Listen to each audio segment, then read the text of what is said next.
Hello everyone, in this video I will show you how to fix Wi-Fi calling drains the battery on Realme 16 Pro. Let's start the video. First of all, if you want to fix this problem, so restart phone, just click and hold power button. After just click and hold power button, restart phone from here.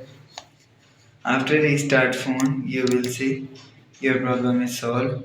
But if it not solved, so turn on or turn off flight mode 1 to 3 times. Scroll down and you will see flight mode is here. Turn on flight mode, turn off flight mode, turn on, turn off, turn on or turn off. So after turn on or turn off flight mode 1 to 3 times, go back to home screen. You will see your problem is solved. But if it's still not solved, click on Settings app and check your software update. Click on System and Update and click on Software Update. You will check your software update is latest.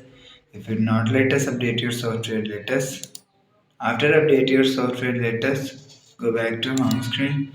You will see your problem is solved. So that's how you can fix Wi-Fi calling drain the battery on Realme 16 Pro. If you like the video, please subscribe. Thanks for watching.